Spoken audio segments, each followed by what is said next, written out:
served as the Deputy Director of Navy's Enlistical Personnel Plans and Career Policy Division. Beyond his military service, he held executive positions in three national non-profits, provided valuable leadership, three counsel to four U.S. federal government agencies, and delivered instruction at three federal leadership schools. A regional PBS affiliate is producing a feature on his success as an athletic Navy officer and a cancer survivor. Oh wow, you've seen the best of the life in being a Navy survivor and all this. So diversified person, Jeffrey. The stage is all yours. Looking forward for your fabulous talk. Fantastic. Well, good morning, good afternoon, good evening, wherever you are. Welcome to Leadership Essentials for aspiring and for seasoned leaders. Before we get into this, I want to give you a feel for who I am. Next slide. My background, next slide, is I've had a lifetime experience in leadership. It started in sports. I've been a captain or co-captain leader of 21 different athletic teams. After I graduated college and was commissioned, went to the Navy, I was a leader on and progressively increasing levels of responsibility in the Navy. And the best part is, next slide, is that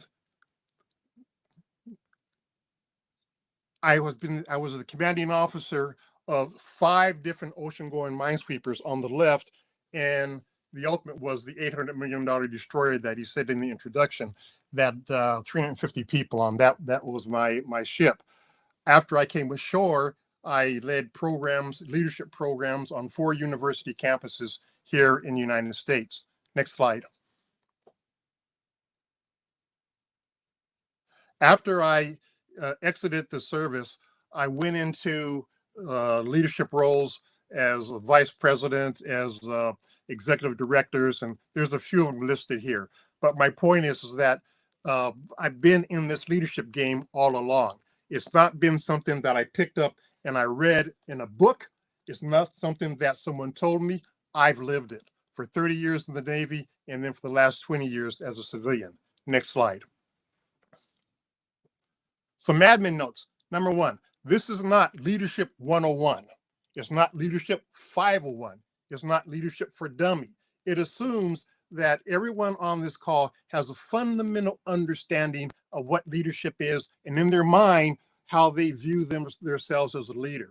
The basis is, it'll take too long for us to go back and actually dig it up and present it. So I'm jumping right into a level where either you're an aspiring leader, and if you're an aspiring leader, what I'm going to give you will help you develop your leadership, your personal leadership philosophy, and perhaps how you approach leadership. If you're a seasoned leader, there'll be bits of information in here that you may find useful for when you revise or update your personal leadership philosophy. If you're somewhere in between, there'll just be some general information that will be helpful with respect to leadership. Next slide. When we talk about the essentials, I break it down in my mind into 3 areas. The things that you must do, the things that you need to apply. In this case, I'm going to focus on one of them, and that's listening. That's where most of the leaders have problems. And then the last part, we have time, we'll talk about some pearls that will also enhance everything that you hear. Next slide. Next slide. Number 1, you must have a definition for leadership. Next slide.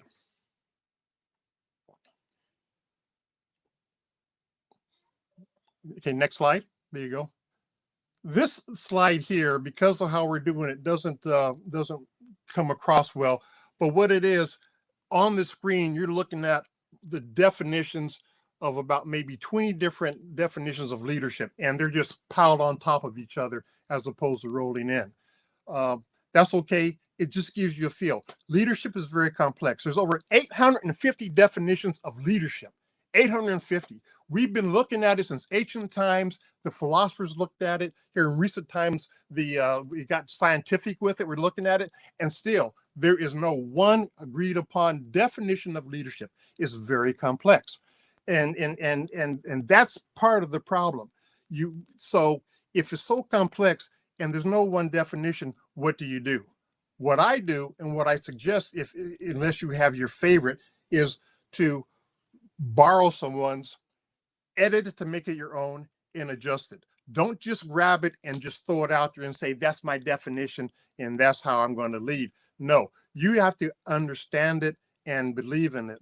And it's simple. The more simple you can have your definition, the better it is. Next slide.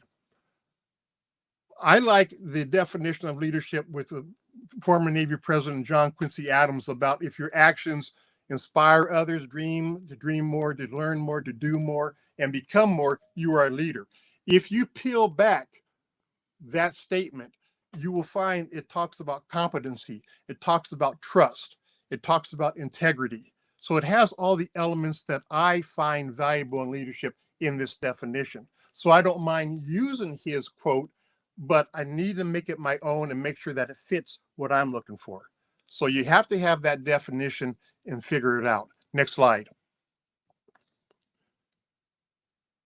Is essential, and you must know your leadership qualities. Next slide.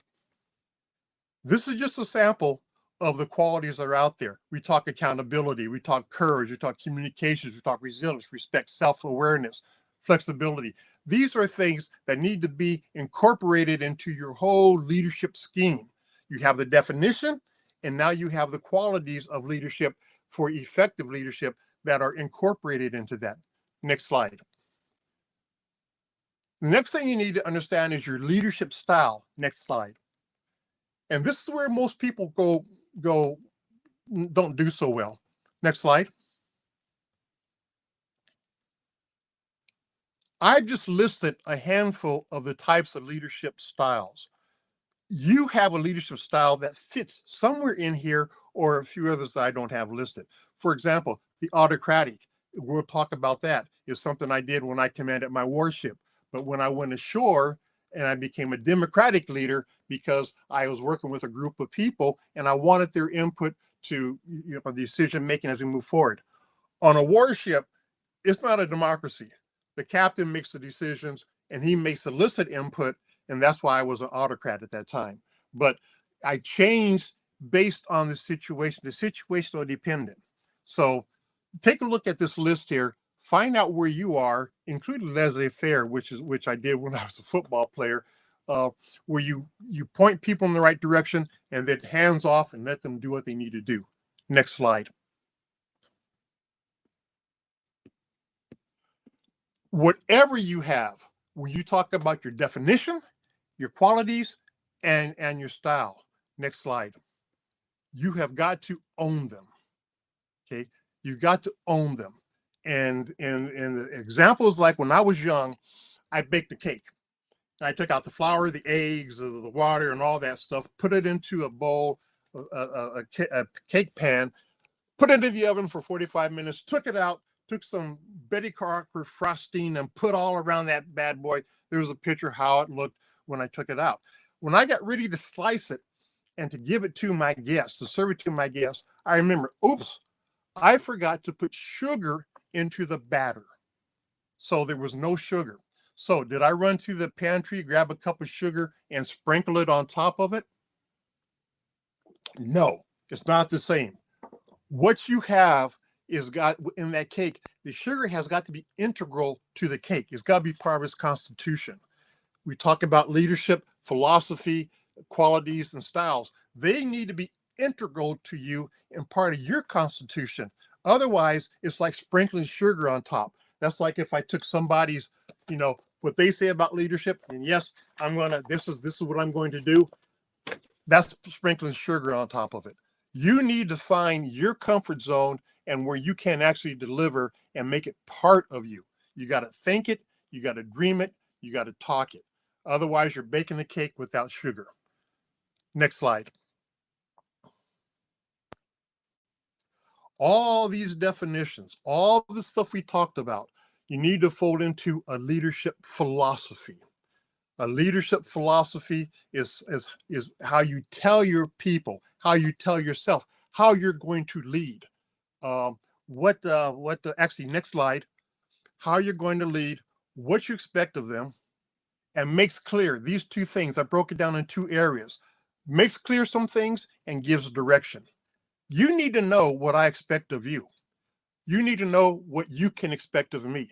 You need to know things that will get you promoted, things that'll get you fired, things that will get you, admonished. You need to understand what I expect for the entire team, the whole team, work type of concept. My leadership philosophy is something that I write, and I recommend everyone do a personal leadership philosophy before they go to a leadership position. Here's the reason why. You got to think about it before you enact it.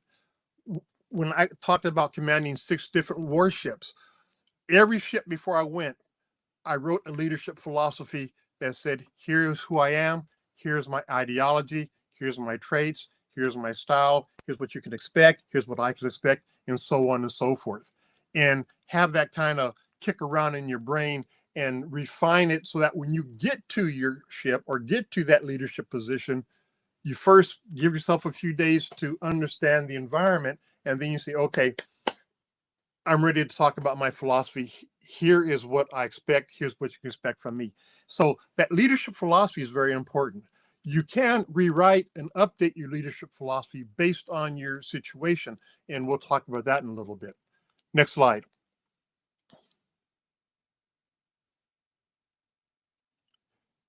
It is essential, after you have all this down, you have your philosophy, you have the definition and your style, that you adjust your leadership style as appropriate so that you have continuous improvement. Next slide. In his trial in 399 BC, Socrates contended that the unexamined life is not worth living.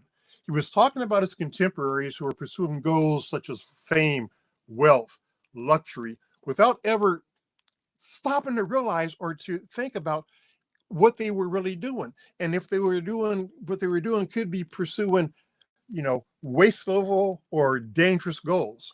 And so the Socratic contention infers that you need to examine yourself and make sure that you're on the right track and you're going the way that you want to go. Next slide.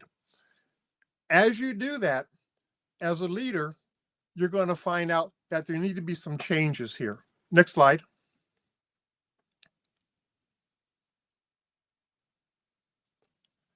And it's okay to change. Again, this is a layered present screen or PowerPoint, and what you have is everything on at one time. But I think you can get the message. And the main part is that if you look at the foundation of, say, a house, and you look at what's above ground.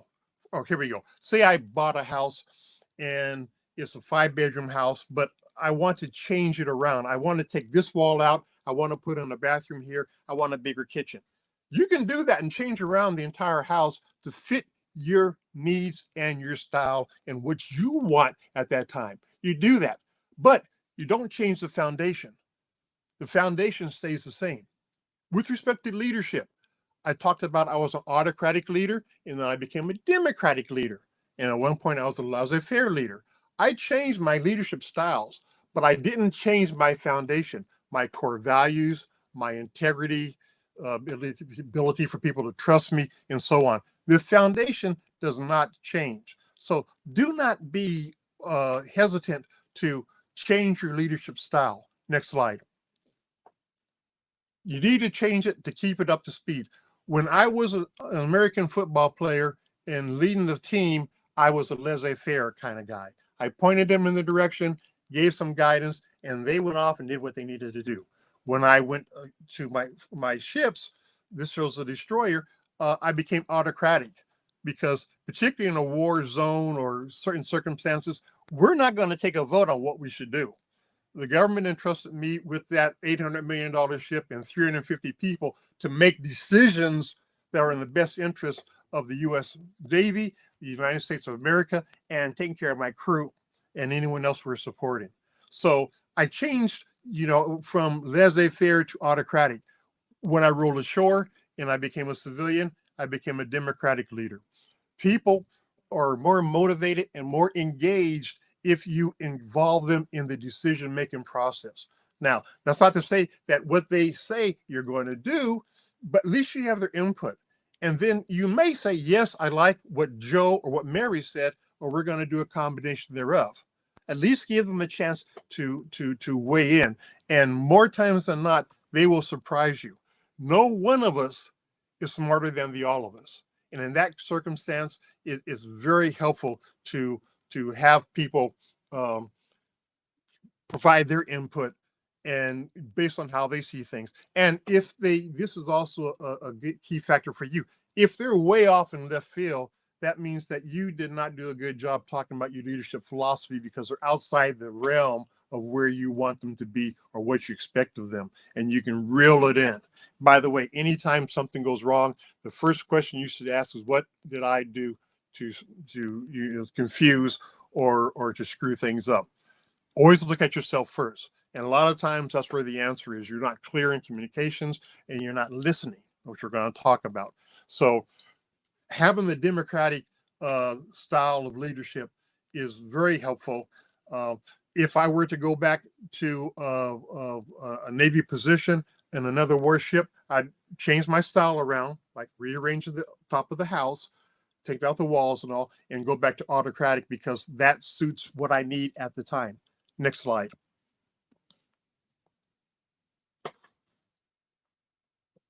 Next slide. Thank you. Okay, we have all that behind us, and those are essential to understand.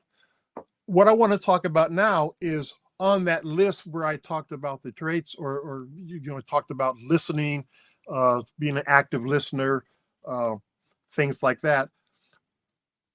I found that the most where leaders fail rather is on the listening. And I have a little model because people say, you just got to listen better.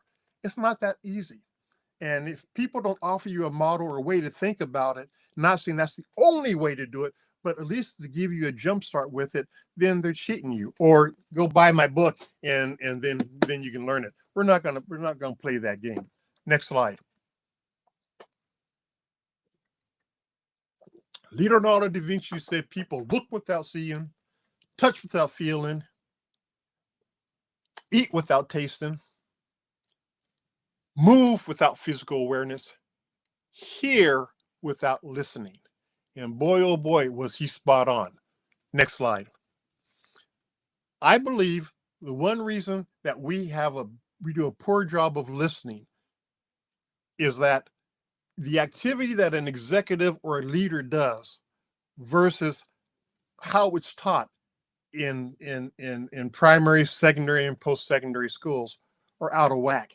Listening, and this is dated just a few years, but listening, the executive uses 40% of the time. Schools teach it 2%. Conversely, writing, when you're at the top tier of leadership, you write about 8% of the time, where schools teach it 54%. It's kind of out of whack. So let's go back up to the listening. So how do you become a better listener? You got to teach yourself. You got to do the research. You got to listen to presentations like this, get some ideas, and then craft it to make it your own. Next slide. It is important to understand the difference between listening and hearing. This is my listening model, the Wasir model. By the way, I will make these slides available so you don't have to take copious notes. The notes and the slides and my notes with it. WASIR is my acronym for you have to listen. You have to be able to listen. Some people have hearing difficulties. Some people are in a position where they can't hear. You have to sense that something is being said. You have to interpret what's being said. Then you evaluate what's being said. And then finally respond to what's being said from here, your whole body. Responding to what's being said could be, yeah, oh, really? Yeah, that's super. Okay, I understand. If you have all these elements, when you're talking or listening to someone, then you're actually listening. Here's where people go wrong. Next slide. Hearing has all this except for the only one that makes sense. Next slide, please. The only one that makes sense is sense something's being said. I'll give you an example. If you're in a crowded restaurant and you're talking to someone across from you, there's 100 other people all around you and there's conversations going, you hear that. You sense it. You sense that something's going on. But you're not wanting to listen. You're able to listen, but you don't really care. You're not interpreting what's being said. You're not evaluating what's being. You're not responding. You just sense something is being said. That's hearing. When babies are born, new babies, when they take them to the Well Baby Clinic, they sometimes put them on the table, and the doctor will do something like this to see if the baby can hear, what's going on, and that's a sign that they can hear. The baby's not listening to you, but it's hearing you. When you're in that restaurant, you're sensing something's being said, but you're not paying attention. Give you an example. If you took a deep breath and held your breath, you probably can hear the air conditioner or the heater running. You may hear a conversation that's going outside. You might hear someone shuffling through the hallway. All that stuff you're sensing, but you're not listening to it. You sense it, and it's been there all along. You just didn't realize it until I maybe pointed it out to you. So when you talk about hearing, you're talking about just sensing something. Next slide. So if we talk about doing a better job listening, we have a model for that. Next slide, please. I call it my ladder model. So next slide, please.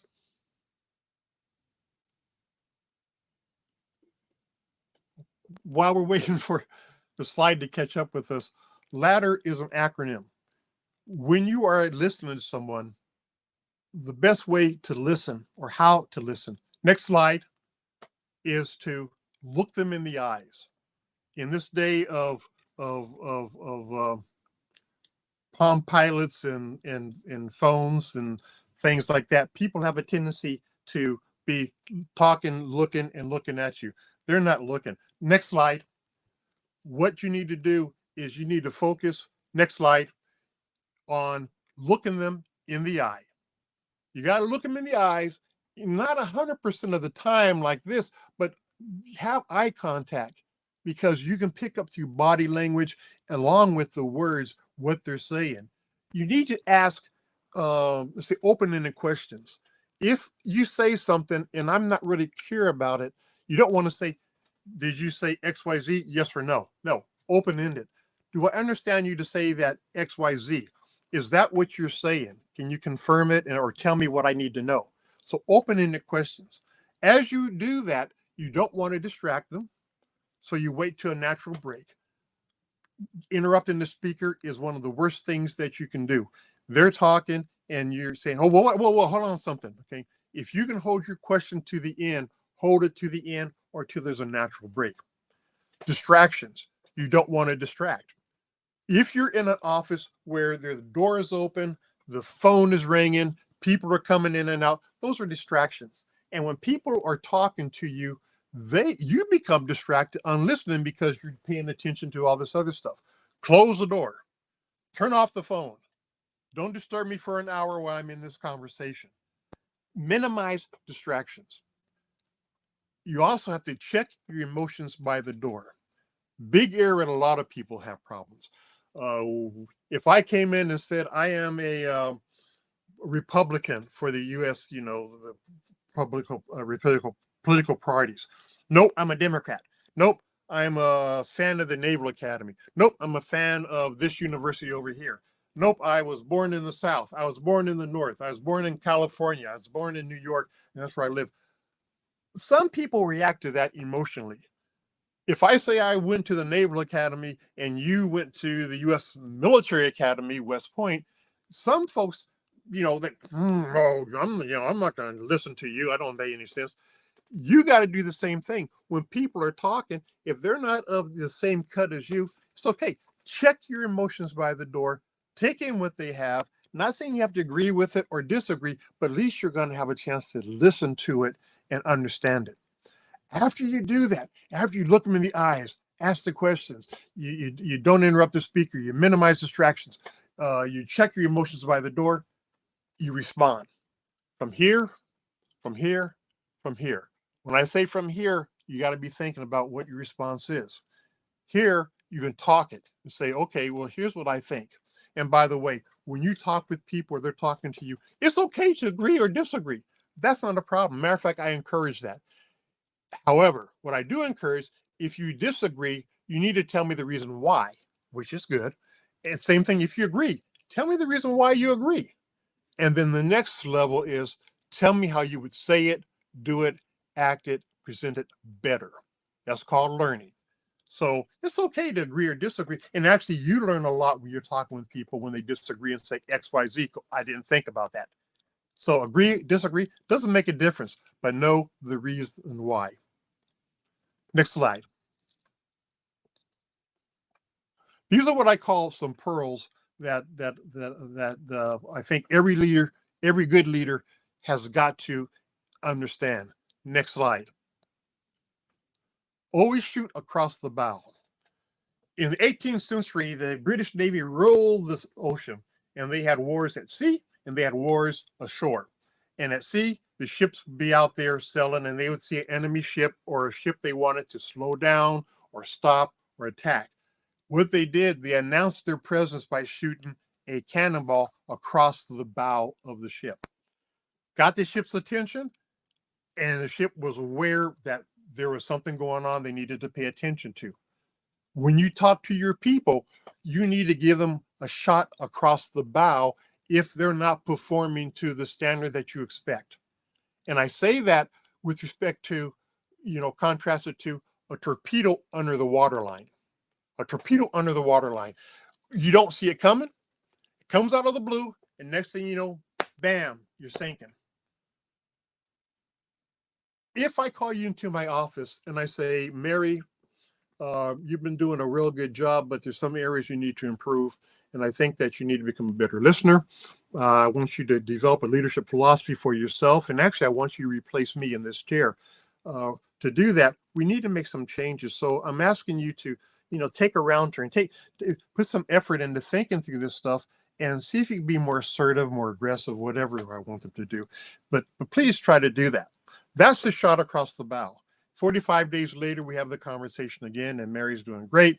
We're done. Torpedo under the waterline is, Mary, come in. You don't have leadership philosophy. You don't employ the Wassier model. You don't have the ladder model. You're not doing anything. You don't have a philosophy. You're fired. Torpedo under the waterline. Didn't see it coming, but it sinks them. That's something that we need to understand. The other one is to expand your comfort zone. Next slide. People say go outside your comfort zone. The fact of the matter is, I don't believe in that. Next slide, please. You need to expand your comfort zone so more things fall inside of it. My house, my den is my comfort zone. I'm very comfortable here. Kick off my shoes, I can relax. When I go outside, I'm in a different environment, not quite as comfortable. I come back to my comfort zone, then I'm comfortable again. Well, that's why I don't believe that you go outside. You go outside, it infers, implies you come back to it. What you want to do is expand it so more things fall into it. I'll give you an example. I love to travel. There are people I met that will not travel outside of their local area because they're uncomfortable. Certainly, they wouldn't go overseas to a foreign country. If they expanded their comfort zone and grew comfortable with that, they can go anywhere in the world and feel comfortable. People don't have to look like you, don't have to speak like you, don't have to speak your language. You can be comfortable with it. My last job I had was in Saudi Arabia, managing Saudis and American workforce. And that was a different environment, but I grew to be comfortable. By the way, become uncomfortable with being uncomfortable. If you're uncomfortable, get comfortable with it because you're never going to get away from that as a leader. Next slide. It is essential. Oh, here's an experiment if you want to try this outside of this conversation. Take your watch. If you wear it on your right wrist or your left, take it and put it on the other wrist and see how that feels. Okay, it feels uncomfortable. Gee whiz. You keep that on for a while, goes through a neuronal shift, and your mind says, okay, this knucklehead wants me to wear it there. I got comfortable doing it. The other way is if you take your hands and clasp them, and if you look at where your thumb is, your top thumb and one on bottom, rotate everything by one finger. And you're going to be kind of 180 degrees out of sync. Hold that for a while. It should feel uncomfortable for most people. It does feel uncomfortable for most people. But here's the catch. If you hold it for 10 minutes, I can guarantee you that you will grow comfortable with it. And you'll be able to wear your watch on whichever wrist over a matter of time. So those are examples of how you can expand the comfort zone. So try that experiment with it. Next slide. Another pearl is you need to become a critic sponge. Don't shy away from people when they talk bad or they say something to you. Here's a dime, buy a bridge, get over it. People are going to criticize you. If you respond to that criticism or you let it affect you, you're going to get yourself off your game. Be able to absorb that. And we're really talking about self-esteem. It's not what people say to you at the time. It's what you say after they stop talking. Yeah, I really am a slug. I really am this. I really am that. That's the kind of stuff that can corkscrew you down into the ground. Invite them to give you feedback. Don't shy away from it. By the way, when people talk to you, you're not in problem. You're not in trouble. It's when they stop talking to you that you have a problem. You want them to talk. You have to have that environment where you encourage them to talk and to give feedback. Next slide. Control fear. This is where, like with listening, a lot of leaders fail. Next slide. There's a quote by Marianne Williamson that says, our deepest fear is not that we are inadequate. Our deepest fear is that we are powerful beyond measure. It's our light, not our darkness, that most frightens us. We ask ourselves, who am I to be brilliant, gorgeous, talented, fabulous? Actually, who are you not to be? You are a child of your creator. Your playing small does not serve the world. There's nothing enlightened about shrinking so that others won't feel insecure around you. We're born to make manifest the glory of our creator that is within us. It's not just in some of us, it's in everyone. And as you let your own light shine, you unconsciously give permission for others around you to do the same. As you are liberated from your own fear, your presence automatically liberates others. When people are looking at you as a leader, and if you are in a situation where you're fearful, it's like a virus. It will spread to them and they'll become fearful. If you are calm, cool, collected, thinking clear-headed, clear-minded way, that reverberates down to them too. I'll give you an example. We talked about the minesweeper. For those that are familiar with the Navy, minesweepers go out and look for ocean floating mines that can put a hole in the ship, kind of like a torpedo. On my minesweeper, when I was in the Persian Gulf, we wandered into a minefield that the bad guys kind of set up, tried to trap us on. By the time I got to the bridge of the ship, which is where they run the ship, everyone was freaking out. Everyone was scared. Everyone didn't know what to do. By the time I got there, looked over the side, there was a floating mine very close to the hull of the ship. And had we hit it, it would have killed us, obviously. And so I said, that's interesting. I was managing my fear. Okay, and then I thought, where's the wind coming from? What's the current? Where's the mine? How does the characteristics of handling of the ship work? And we backed out without running into any mines. My point is that when I got there, my presence in managing my fear helped to lower the tension on the bridge. It helped them liberate from their bridge, from their fears, and they started to think as a team, not as individuals. Oh, we're going to die, we're going to die. Imagine if I would have gone to the bridge and said, oh my goodness, this is going, oh gee whiz, how that would have reverberated. You've got to control your fear. You got to manage your fear. Next slide. One thing about fear, you have to understand, you have to learn to deal with it, because as long as you live, you're going to have fear. somewhere, somehow, some way. And the only way to get better, to feel better, to get over your fear is to engage and to address it and to push through it. People who say, I will do better when I get over my fear. When I feel better, I'll get over my fear. Where when you're fearing, you don't feel better. And so if you don't feel better, you can't get over your fear. It's a lunacy, but it's a circular argument. You need to push through it. When you push through your fear, you will be able to live better and feel better. Pushing through fear is less stressful than living with that fear in your life. Those are just some simple facts about fear that everyone needs to understand. Next slide. When we talk about takeaways, I talked about, next slide, please.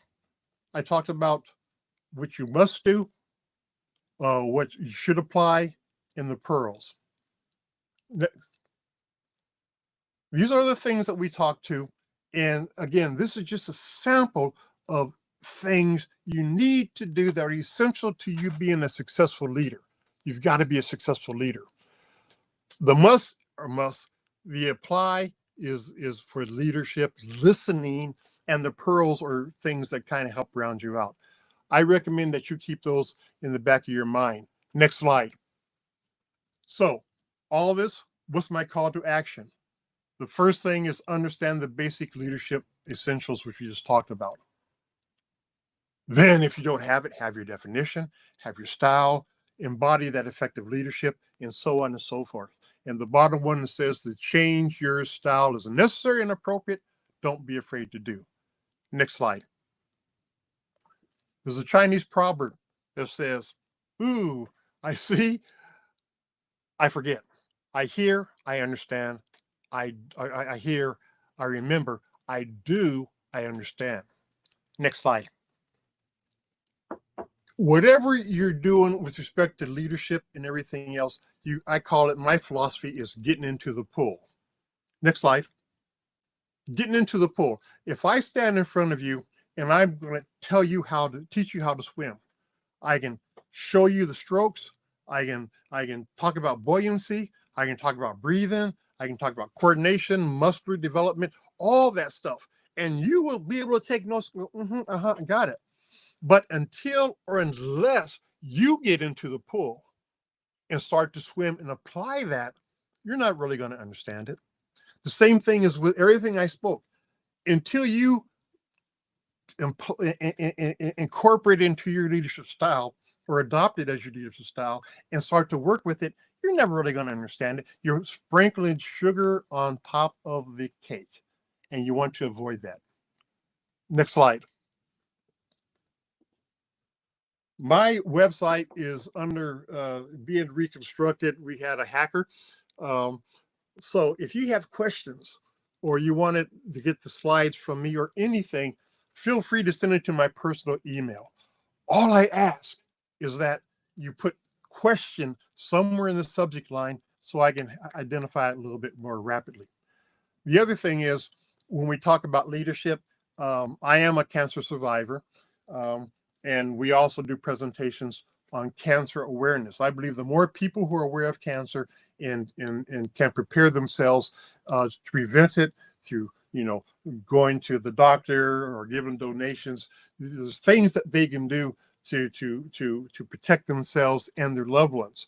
And so if you're interested in anything about the cancer awareness, if you go to YouTube and put Sapp TEDx in YouTube, you can see an example of how we do it. Or if you send me an email or a text, I'll be happy to send you a copy of that email. Next slide. I appreciate you all listening to me and giving me your time.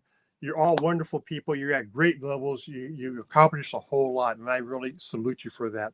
I hope that what I've offered would supplement what you already know, or give you just a little hint of some things you might want to do better or you don't want to do. But my takeaway is that I wanted to ensure that we communicated, that I communicated at least the basics of it.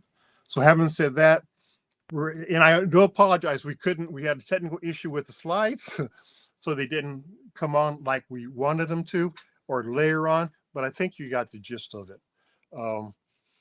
So having said that, I will conclude. Congratulations on where you are and where you're going. And if you're going to be a leader, and you are a leader, do the very best you can and take care of yourself and your people.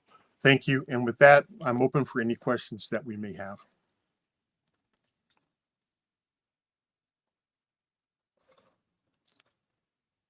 And we can clear the presentation. Mm-hmm.